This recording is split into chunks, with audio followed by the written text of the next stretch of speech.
Hey guys, what's going on? It's Derek from Derek's Horror Stuff, and in today's video we're going to be reviewing the new movie Scream 6. I wanted to see it in 3D 4DX. Now I don't know if you guys have ever seen a movie in 4DX, but it's one of those movies where the chairs shake and the fans are blowing at you, and if somebody gets stabbed you feel something hit your back, and it's just really cool. It's a really interesting experience, and the only theater near me that had one was about 2 hours away, so my wife and I took the drive and we checked it out. The movie was also in 3D, so I got to wear these spiffy spectacles. Now, here's the thing about a 3D movie. When you see a 3D movie, the 3D is supposed to pop off the screen. In this particular case, with this particular movie, I didn't see that. I didn't have anything coming at me, I didn't have any cool 3D effects, so honestly, I would skip seeing it in 3D altogether if I had the chance to do it again. And while the 4DX is cool and makes for a more immersive experience, I just don't know if I could justify the price tag for the 4DX movies. I want to say these tickets cost me around $25 a piece after taxes. Now guys, I promised I would keep this particular review spoiler free, and keep an eye out because I will be putting out a review containing spoilers, but with this one there's no need to worry, because I won't release any information that you wouldn't already know. There's a lot of things I liked, a lot of things I didn't like. Now, I will say by moving all of the cast out of Woodsboro and bringing it to New York City, I was really excited to see a new landscape and possibly a new ghost face and some new kills. And although I've been seeing a lot of marketing around this movie, and there's been a ton of hype around this movie, including collectibles that I'm personally trying to get my hands on, personally I feel like it fell kind of flat. I think as far as the acting goes, I think Sam's character picked up a little bit more from Scream 5, which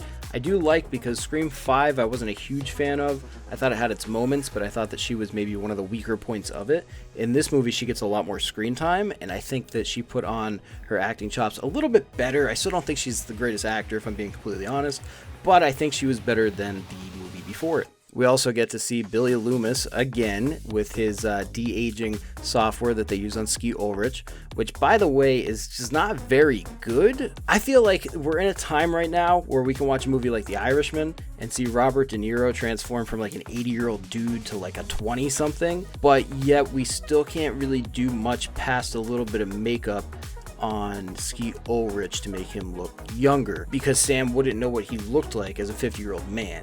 So that's one of the things that I kind of have had a gripe about since the previous movie. I know there's only so much you can do, and you might say, yeah, it's just a movie, don't focus on that, whatever.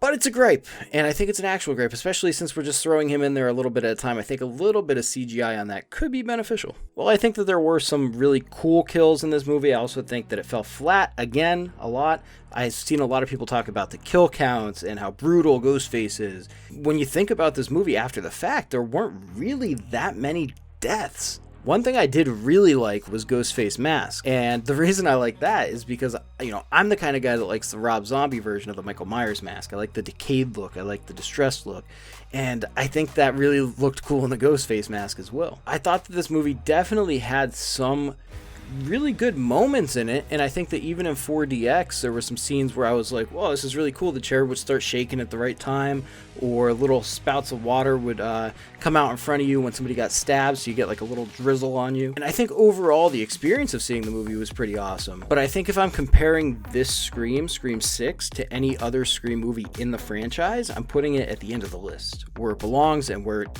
is as Scream 6. Nothing in this movie really shouted like a new direction or even just a new film. And again, I don't want to spoil anything, so I'm not going to go too far into it here, but I do think that the whole premise here is they took a lot of the original movies, they took all of the original movies, and they tried to play a little bit off each piece.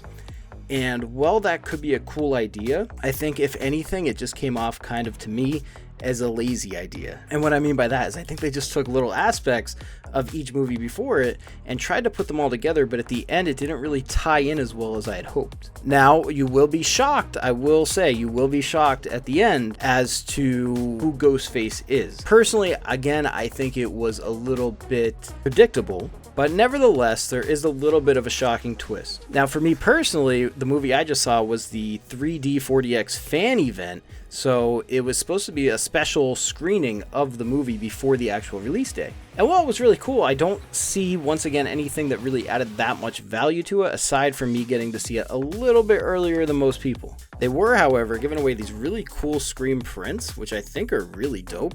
And I was a little bit worried at first because when I went to the 3 from Hell premiere, I did not get a poster like I was supposed to. And I figured I might not at this one.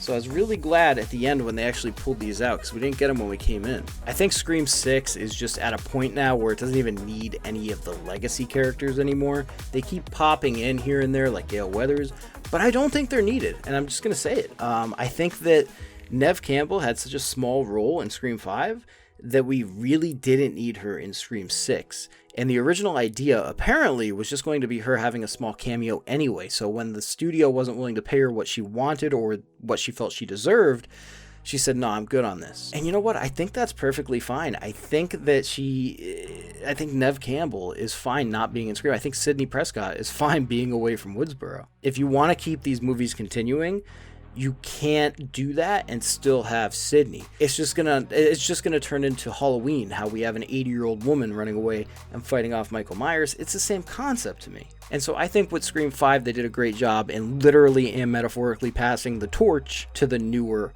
generation. And therefore, I don't think we need the legacy characters. It sucked that Dewey died in the last one, but personally, I think that we can go without any of them. Overall, it's an alright movie. I'd rate it like maybe a 3 out of 5. Would I pay $50 to see it again? Absolutely not. Would I watch the movie again in general? Yes, I would. So I don't know. You guys let me know in the comments below what you think. Let me know what you thought of the movie. And let me know if you care about these legacy characters. Do you think we should keep Gale Weathers? Do you think Sidney Prescott should come back even just for a cameo? I want to know what you think, so post it in the comments below. And as always, guys, don't forget to like this video, subscribe to the channel, and we now have the option to hit that join button and become a member. You'll get exclusive perks, and you'll help me to keep these videos and this kind of content going. As always, I want to thank you guys for watching. I'll see you in the next one. Peace.